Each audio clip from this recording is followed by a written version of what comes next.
Devant le palais royal, des soldats allemands défilent, leurs armes dressées face aux croix gammées.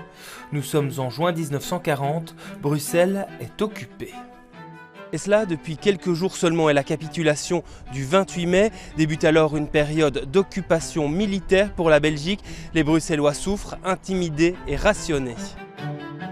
Avec des achats limités compensés par un important marché noir, les Bruxellois tentent de garder une vie normale, même si les Allemands occupent les rues.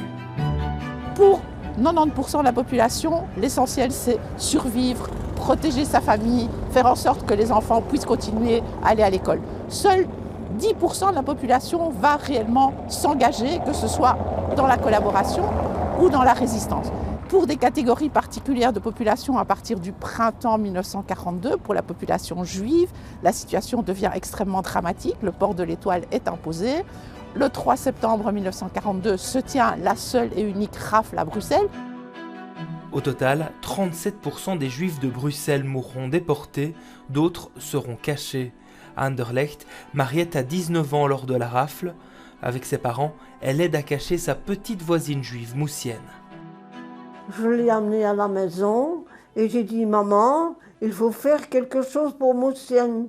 On va l'amener chez ma marraine à Grand Bigard. » Je n'ai jamais eu peur. J'ai toujours fait ça de tout corps. J'allais chez elle, je bougeais avec elle. Moi, je n'ai pas eu peur. C'est après que j'ai réalisé qu'est-ce que j'ai quand même pu faire. Mariette et sa famille seront reconnues juste parmi les nations. En 1940, Maria, elle, a 9 ans, elle apprend à vivre sous les bombardements.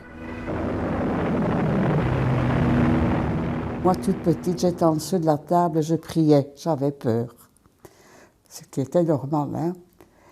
Et mes parents, elles avaient peur pour nous aussi, hein. Et alors, on entendait les obus et ça éclatait, c'était épouvantable. On voyait les Allemands très entiers, hein, parce qu'ils étaient très fiers.